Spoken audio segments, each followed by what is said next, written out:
Buenas tardes, estamos en charlas de feria en el stand de la Defensoría del Pueblo en la Feria del Libro con Marcos Gras. Hola Marcos. ¿Cómo estás, Matías? Muchas gracias por invitarme. Muchas gracias por venir. Marcos, sos poeta, editor, profesor, ilustrador, amateur, militancias varias. Contanos primero algo que nos gusta preguntarle a todos los que nos visitan. ¿Cómo fue tu primera experiencia con la literatura? Una experiencia de persecución política, en el exilio. ¿Cómo fue en ese viaje tu propio viaje? Bueno, yo sé que no es un común denominador porque he hablado con muchos escritores o editores, pero en mi caso particular, mi casa es una casa donde el acceso a la cultura es muy fuerte y permanente. Tanto mi madre como mi padre, ambos profesionales, de familia de profesionales, tienen bibliotecas o han tenido bibliotecas muy grandes. Con la persecución hemos dejado varias en el camino, enterradas en varios patios algunas. Pero bueno, te diría que el común denominador de mi casa eran los libros. Capaz que no había cuadros o por esta cosa de la mudanza permanente. O tele poca, si bien soy un gran fanático de la televisión y del cine, pero lo que había en mi casa fundamentalmente eran libros. Y estaban ahí al acceso de cualquiera. Mis padres nunca me los vedaron, nunca me dijeron estos libros son muy jóvenes para leerlos, estos no. Y por supuesto, como buen rol de padres, me tiraron en lectura muy tempranamente. Entonces te diría que mi primer acceso es ahí. Vinculado ya con lo que a mí más me gusta, que es la poesía, tengo el recuerdo de haber leído por primera vez a Whitman cuando tenía 13 años, 14 si no quiero mentir, y ahí escribí mi primer poema, digamos. Ese fue el primer acceso. Yo tengo una formación bastante clásica porque mi viejo tiene una formación clásica de lectura. La ayorné con lo contemporáneo después, con la facultad, con clásica, la relación. Pero no dogmática. Digamos. Exactamente, no. Primeras fuentes, muchas, bastante clásico, mucho anglosajón, pero ahora lo que se consumía en mi casa, peronismo sin dudas, marxismo mucho, pero ya estamos hablando ahí de política, ¿no? Hablo de lo que es ficción. Bueno, había muchos poetas que podría, con ideología, digamos, en mi casa sería Machado, sería Lorca, Walsh, que era amigo de mi papá, Urondo era amigo de mi viejo, Conti era conocido de mi padre, no diría amigo, pero yo soy amigo del hijo, Hay ahí una... ¿Y era una instancia lúdica y formativa? ¿Eran las dos cosas al mismo tiempo? Era lúdica, formativa, porque cuando lees no dejas de formarte, pero no tenía yo pensado ser ni escritor ni editor. Como te digo, era algo que estaba inherente en mi grupo familiar. Mi hermana es una gran lectora. El grupo duro de la familia, el libro es como un anexo. ¿Y cuándo aparece ese Marcos escritor, poeta, más profesional, digamos? Bueno, profesional... Bueno, con dedicación. Con dedicación te diría que habré tenido mi momento de lucidez cuando tenía 18, 19 años, no leyendo poesía, sino leyendo Camus. Leí El extranjero, me acuerdo, me partió la cabeza. Ahí decidí estudiar letras. Y ya en el mundo de las letras conocí gente afín. Cuando hay que pensar que yo soy más viejo que muchos escritores contemporáneos, no existía internet, no sentía esta cosa globalizada. Entonces uno tenía la percepción de que uno era el único en su grupo de amigos que escribía, no había nadie que escribía. Cuando uno encausa eso en una carrera universitaria, descubre un mundo mucho más interesante. Y después con el acceso de la tecnología ni hablemos. Pero bueno, eso sería que fue los primeros pasos. Y de ahí a construir un sello editorial propio, digamos, todo eso fueron como capas, ¿no? ¿Cómo es ese proceso de formación de otros roles dentro del mundo editorial? Bueno, acá tengo que citar a Bielsa, tengo que decir que lo formativo es el fracaso. Fracasé mucho como autor, sistemáticamente. Entonces, igual no dejaba de moverme. Soy muy amigo de un escritor contemporáneo que se llama Nicolás Castro, que tiene un ciclo de lecturas que se llama Más poesía, menos policía, que bueno, estaba metido en una cosa que estaba gestando en los 90, ¿no? de mucha poesía. Y yo frecuentaba ese ámbito, soy muy amigo de Nico, frecuentamos corrientes estéticas, compartimos gustos, nos hemos recomendado autores. Y a raíz de varios fracasos de mandar mis textos a lugares y no recibir el feedback que uno quiere o que te quieran cobrar, porque es algo que pasa en el mundo editorial, no hay que eludir eso, que no está mal ni bien, digo, es una política editorial, pero bueno, yo tenía esa cosa como de kamikaze, de que yo quería que me publiquen por mí, ¿no? Porque estoy pagando un libro, una cosa romántica, si quieren, me faltaban las mallas verdes del romanticismo alemán, pero bueno, a través de esos fracasos, en una charla una vez hablando con un editor también bastante conocido en el mundo que se llama Sebastián Morfes, que tiene una editorial digital, puramente digital, que se llama Determinado Rumor. En una charla él dice una frase que nos queda repicando a Nico y a mí, que es publicar ya fue, ahora hay que editar. Entonces nos miramos, nos juntamos y decidimos que, bueno, que capaz que estaría bueno poner una editorial y publicar esas cosas que nosotros pensábamos que necesitaban difusión y que veíamos que no la tenían. Ese sería el primer paso, pero a raíz de muchos tropiezos.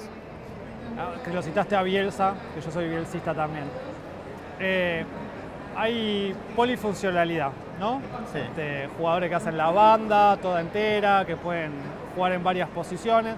Vos jugás en varias posiciones. ¿Cómo se desdobla eso en tu día a día, digamos?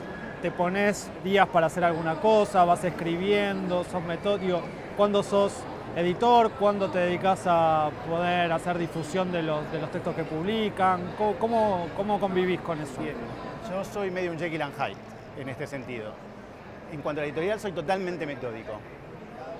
Diagramo los autores que quiero, a los que les quiero pedir libros, hasta te diría con 1 año, 2 años de antelación. De hecho, ya tengo todo el 2019 cubierto de libros pedidos, que no quiere decir que los tenga.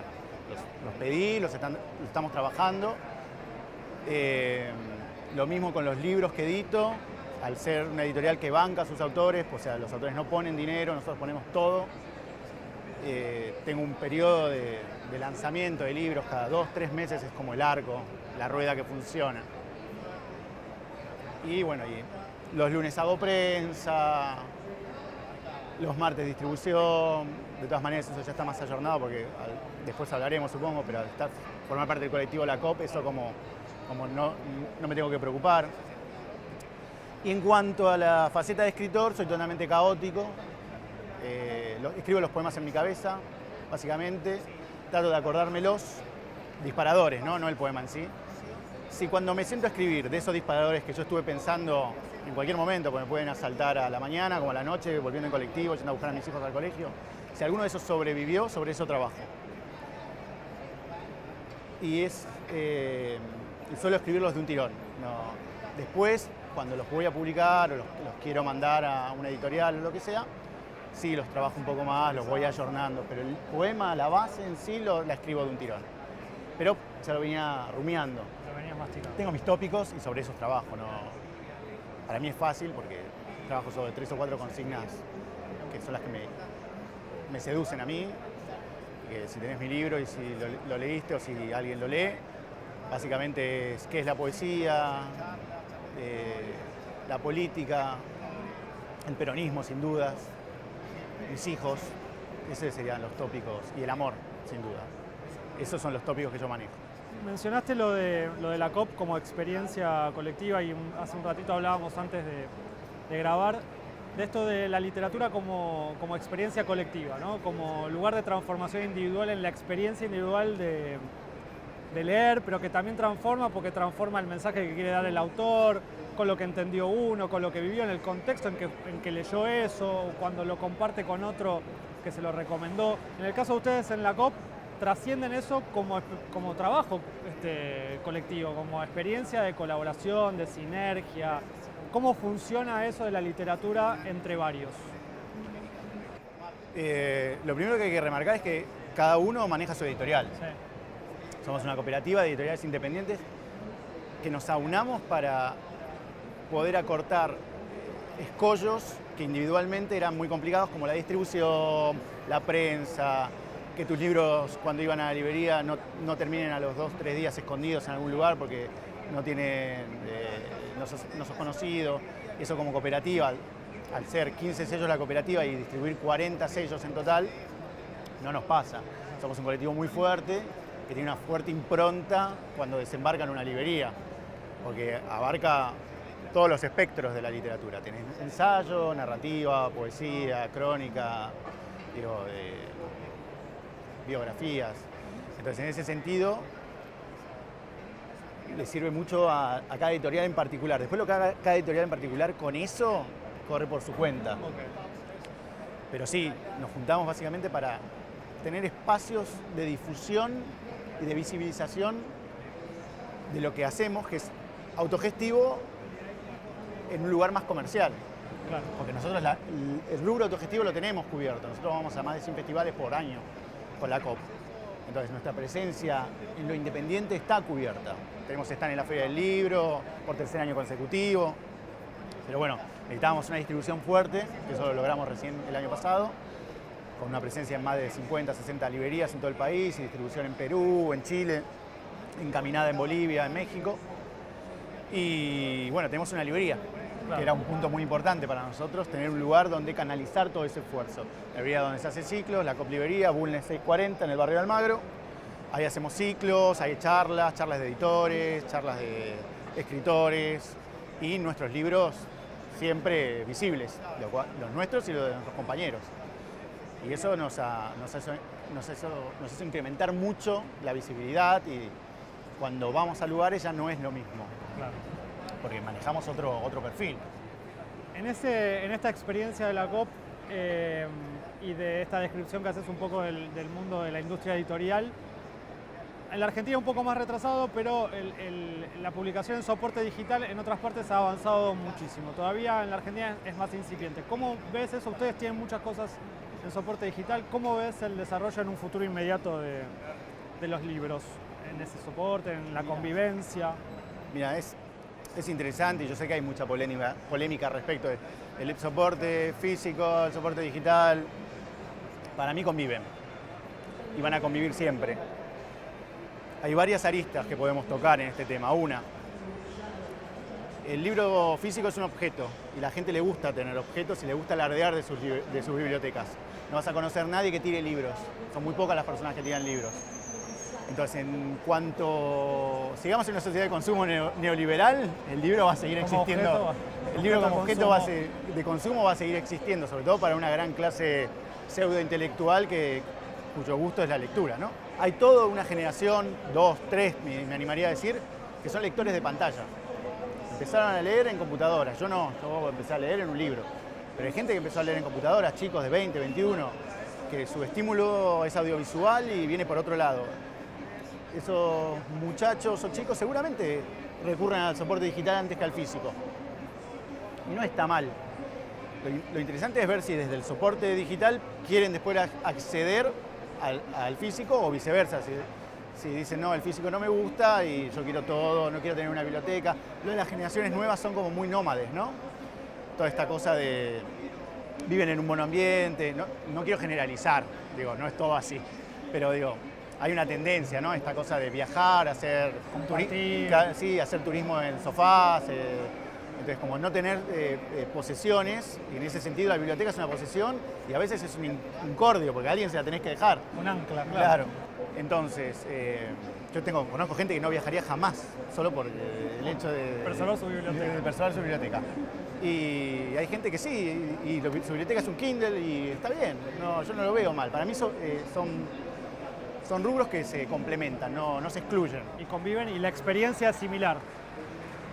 A mí me gusta leer en físico, me gusta leer el papel, soy de los idiotas que cuando van a la librería huelen el papel, digo, está bien, no sé, tocs si quieren. Me gusta acariciarlo, me gusta subrayarlo. El contacto con algo. Eso no quiere, he leído muchísimo en la facultad, muchísimo digital, y no quiere decir que no se pueda hacer las cosas. Yo prefiero lo físico, creo que lo físico nunca va a perecer. De hecho, nosotros empezamos siendo una editorial solo digital y volcamos a lo físico porque había lugares donde no podíamos pertenecer, que no era este.